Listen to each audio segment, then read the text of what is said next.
pessoal, beleza?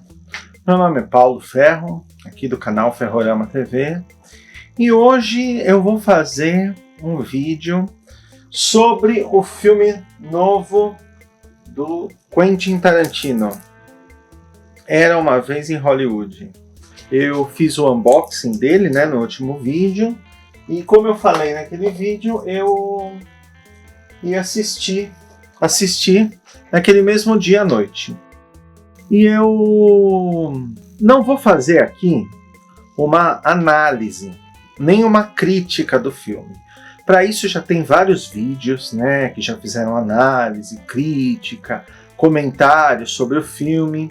E a minha intenção com esse canal não é falar sobre os aspectos técnicos do filme, é falar uma abordagem pessoal, já que esse canal é sobre mim, sobre o meu universo. E então eu vou fazer, na verdade, o que eu vou fazer aqui é uma divagação sobre Era Uma Vez em Hollywood. Uma coisa muito importante que eu vou falar agora é que esse vídeo vai ter spoilers. Então eu vou deixar bem claro. Já logo no começo eu vou deixar bem claro. Esse vídeo terá spoilers. Se você não assistiu nenhum filme do Tarantino, se você não assistiu Era Uma Vez em Hollywood, não assista esse vídeo. Vai assistir os filmes, ou pelo menos o Era Uma Vez em Hollywood, ou o filme que você mais se importa em assistir, e depois você volta e assiste esse vídeo, porque eu vou dar spoiler mesmo, é um vídeo de divagação e eu quero falar sobre o que acontece no filme. Então se você não assistiu, não gosta, nem começa, tá? Vou explicar o que eu penso do filme, o que eu acho que o Quentin Tarantino quis passar com esse filme, e vou explicar também por que eu chorei num filme do Tarantino. É isso mesmo. E esse filme, pelo que eu entendi, ele é muito caro assim pro Tarantino, porque o Tarantino, muitos falam, né, que o Tarantino ele é um viciado em cinema, e ele é mesmo, que ele é um cinéfilo, que ele é um consumidor voraz de filmes, mas ele também foi, talvez na infância dele, assim como nós hoje somos saudosos da nossa infância nos anos 80, ele talvez seja saudoso da infância dele também nos anos 60, porque afinal ele foi criança nos anos 60, adolescente nos anos 70, jovem adulto nos anos 80, e adulto, né, quando ele começou a carreira dele nos anos 90. Então, eu tenho cá pra mim que ele consumiu muito essas séries antigas, Bonanza, aquele Batman lá dos anos 60, Star Trek, tanto que ele é um fã de Star Trek, mas ele já deixou claro que ele gosta de Star Trek no Kill Bill, né? Afinal, ele abre o filme com uma citação Klingon. Do you know the Klingon proverb that tells us revenge is a dish that is best served cold? It is very cold in space. O próprio Kill Bill, ele se baseia em séries e filmes, né, dos anos 60 e 70, né? Os famosos filmes de Kung Fu. A série, né, a própria série Kung Fu, que o personagem principal era o Kate Carradine, é o Bill, né? Mas, continuando a divagação, voltando... E aí a gente vê que no Era Uma Vez Hollywood, ele traz para personagem principal um ator de série, um ator de seriado, né? Que é o Rick Dalton lá, né? O personagem do Leonardo DiCaprio, que é um personagem que ele quer ser um ator sério de cinema. Então, e ele é um ator de séries que está em declínio. E nós sabemos que o Quentin Tarantino também ele tem uma relação com atores em declínio, atores quase sumidos. No começo da carreira ele era muito conhecido por isso, por puxar, para trazer de volta à tela atores que estavam em declínio. Então ele fez isso com o John Travolta no Pulp Fiction. John Travolta era um ator esquecido já, fazendo as comédias, fazendo filmes pequenos. Depois ele fez isso de novo no Jack Brown, né, que ele trouxe a Pam Grier, atriz dos filmes Black Exploitation, da Fox Brown, entre outros, né, o papel mais famoso dela é o Fox Brown, e o Robert Forster, que faleceu recentemente, mas que também era um ator que estava esquecido, estava no ostracismo, e o Tarantino colocou num dos papéis principais do Jack Brown. E se você está vendo a partir desse momento, se você não quer spoiler, pare o vídeo aqui, porque eu vou falar coisas importantes de Era Uma Vez em Hollywood. Bom, o que é claro é que o Era Uma Vez em Hollywood, ele marca o fim de uma época.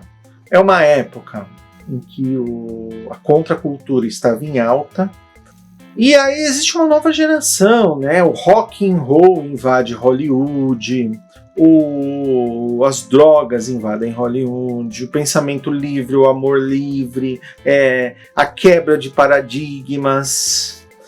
E nesse ponto nós temos esses atores, nós temos essa parte do filme, que é a parte da Sharon Tate, do Roman Polanski, que eles... Olha, isso foi falado em todas as críticas, todo mundo leu isso do filme. Que eles representam o novo, enquanto que o Rick Dalton, ele mostra um pouco, ele tem ainda uma visão antiga do cinema, ele quer ser um ator famoso, e a parte dos hippies, né, do Charles Manson e da família dele, né, a família de Charles Manson, que ele chamava de a família, aquele culto dele, aquela seita. Na história real, como todos sabem, existiu uma Sharon Tate, existe um Roman Polanski, e na história real, o Charles Manson manda um grupo de seguidores seus para matar todo mundo que estava residindo na casa que o Roman Polanski tinha alugado para viver ali em Hollywood. Esses seguidores completamente fanáticos, completamente ligados no que o Charles Manson dizia, acreditando piamente, mesmo sem saber que o Charles Manson estava manipulando eles, entram na casa e matam todo mundo, inclusive a Sharon Tate, grávida de 8 meses, se eu não me engano. Eles fizeram outros assassinatos, eles cometeram outros crimes, mas o mais famoso e o mais chocante foi esse. Por quê? Porque ela era uma jovem atriz, uma atriz bonita, uma atriz em plena ascensão, casada com um diretor em plena ascensão, o cara que tinha acabado de dirigir Bebê de Rosemary, que estava na moda. Não vou entrar em outros méritos sobre o Roman Polanski, vamos se focar na história, né? Existem coisas aí, discussões sobre o Roman Polanski além dessa, mas eu vou ficar nessa. Foi um crime bárbaro.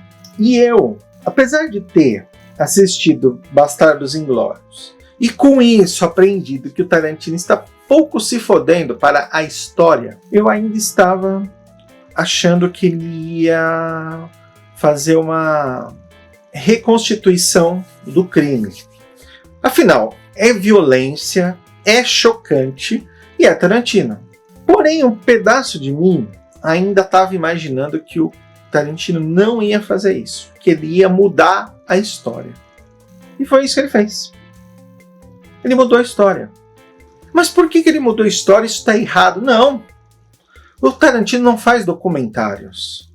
E ele não faz cinebiografias. Ele faz filmes. E uma coisa que eu entendi é que o Tarantino ele usa o cinema para colocar em prática as suas fantasias, o seu ideal. Então, assim, ele sabe que o cinema é fantasia. Ele sabe que o cinema é mentira, é ilusão. Então, qual fantasia maior do que se matar Hitler? Antes de ele causar tanto mal, todo o mal que ele causou, mas parar ele no meio do caminho, que é o que acontece no Bastardos Inglórios. Eles matam o Hitler. Como seria o mundo sem o Hitler? É uma é um exercício de criatividade que muitos fazem. Mas ninguém tem essa coragem de chegar e matar o Hitler. E ele teve. É mentira? É mentira, mas é cinema. Cinema é mentira. E ele faz referência ao Bastardos Inglórios o Rick Dalton faz um filme que é uma espécie de Bastardos Inglórios, né? Já que o Bastardos Inglórios foi baseado num filme de ação dos anos 70, que inclusive está no Prime, hoje, dia 16 de dezembro, está aí no Prime, procura lá o filme no qual o Tarantino se inspirou. E aí que tá a visão de final feliz do Tarantino. Nos filmes dele, não são convencionais, não são filmes comerciais, assim, no sentido de que tudo é feito para agradar o público. Então eu não lembro se nos filmes do Tarantino existe esse conceito de final feliz. Existe, mas são os finais meio tortos, né? Então, por exemplo, o Kill Bill tem um final feliz, mas é um final meio torto. A gente sabe que dali as coisas não vão pro caminho certo, não vão ser muito certas. A Bastardos Inglórios tem um final. Os finais felizes, ou seja, os finais felizes do Tarantino são meio tortos. Mas eu vejo esse filme, do Era Uma Vez em Hollywood, como um verdadeiro final feliz. É quase um conto de fadas, né? É quase um Era Uma Vez mesmo, né? E no final, todos foram felizes para sempre. Porque ele muda a história. E aquilo que eu estava até com medo de ver, ele não me mostra. Ele mostra o contrário. Então, no mundo da ficção do Tarantino, personagens ficcionais detonam, destroem, acabam, né? Eles trucidam os assassinos da Sharon Tate. Talvez seja até uma vingança poética, né? O que eles podem chamar uma vingança poética, uma vingança literária, né? Eles simplesmente destruírem os assassinos da Sharon Tate. Queimar, e o cachorro desfigurar. E, nossa, se você conhece a história, você acha aquilo até muito lindo, por um lado tarantinesco, assim, né? Para quem sabe o que aconteceu, aquilo dá uma... é esse tipo de final que esses caras deveriam ter. Eles eram adolescentes, manipulados. Infelizmente, o autor não tem eu queria ver eles encontrar o Charles Manson, né? Ele até aparece rapidamente no filme, né? O trailer dava a entender que ele apareceria mais, mas ele faz uma rápida aparição, só para contextualizar também. E nós temos um final feliz. E aí é a parte que eu fiquei emocionado, que eu chorei. Quando aparece a Sharon Tate grávida e recebendo o Rick Dalton na casa dela e comentando sobre a loucura que aconteceu, né, na casa dele ali, que ele morava do lado dela. Então ele estava no caminho, né? Literalmente ele estava no caminho entre os assassinos e ela. Ela tá viva e ela tá bem. E o filme inteiro mostra ela, uma Sharon Tate idealizada, uma Sharon Tate que a gente pega muito carinho, né? A gente pega simpatia por ver o jeito que ela age, o jeito que ela vai assistir o próprio filme. E assim, existe um egocentrismo, mas existe um orgulho de si própria, uma coisa, a gente não fica com raiva, a gente não fica, eu pelo menos não fiquei. Quando a gente vê aquele final, que ela tá viva e o filho tá bem, e ela tá ali, né? E além de tudo, ele ainda dá um final feliz pro personagem fictício, que é o Rick Dalton, porque ele queria entrar naquele círculo, e aí de repente ele é chamado, como se fosse até uma recompensa por ter salvo a vida dela, sem saber que isso estava acontecendo. E aí ele é recebido nesse círculo. E aí, meu filho, os sentimentos fluíram, e eu fiquei feliz, eu chorei, eu fiquei sensibilizado, porque eu pensei, poxa, né? Que triste.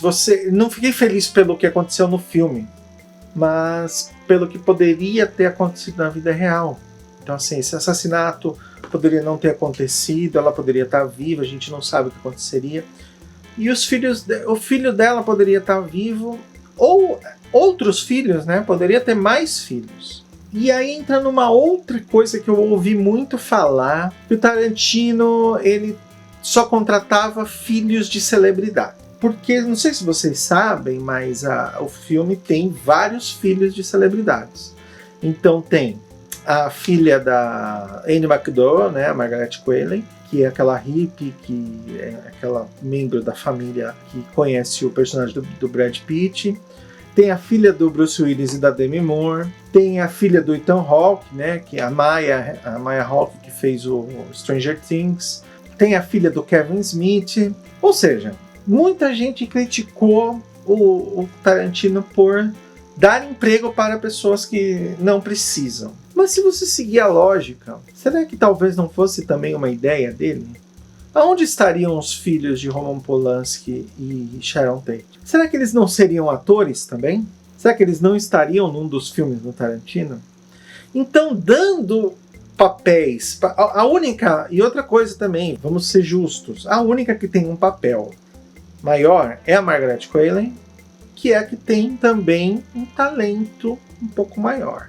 A gente viu que a Maya Hawke tem um talento, ela é muito boa, né? No Stranger Things a gente viu. E ela é a segunda que tem uma participação mais... A filha do Bruce Willis e da Demi Moore a gente mal vê. A Harley Quinn a gente mal vê também. A filha do Kevin Smith chama Harley Quinn Smith. Então, assim, eu não vejo tão mal, mas eu vejo como uma homenagem. Eu vejo como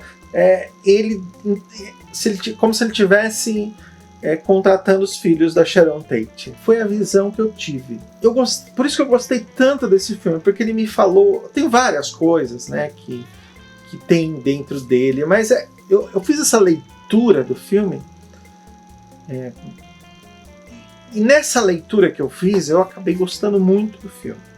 Ele pode parecer um filme bobo, ele pode parecer um filme simples, pode parecer um filme que não acontece nada, mas eu tenho a impressão... Tem tanta coisa nas entrelinhas desse filme que ele se torna mais um filme imperdível do Tarantino. Um filme sentimental, né? Um filme que tem um final feliz de verdade.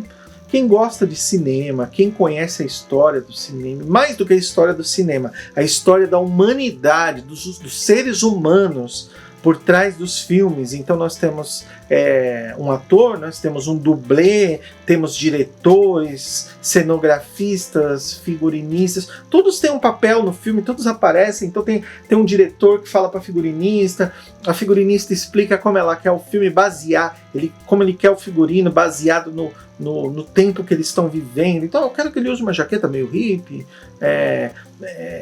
olha, corta o cabelo dele desse jeito, faz a maquiagem. Então assim, tem tudo ali. A gente conhece um pouco como eram feitos os filmes, né? Divagações sobre Era Uma Vez em Hollywood. Minhas divagações, minha leitura do filme é essa. E fica aqui registrado.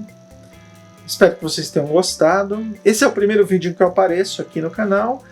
Eu tenho mais 2 vídeos, um unboxing, uma outra divagação, mas que eu fiz num esquema mais visual mesmo, sobre o filme Roma, do Netflix. Tá aí. Bom, espero que vocês gostem. Se você gostou, segue o canal, dá uma curtida para ajudar. O canal ainda está começando, é pequeno. Se você está assistindo esse filme no futuro, seja bem-vindo a 2019. Estamos acabando o ano, estamos entrando na década de 20. Se você está assistindo esse filme hoje, seja muito bem-vindo, espero que goste. E vamos ficar por aí. Um abraço. Valeu.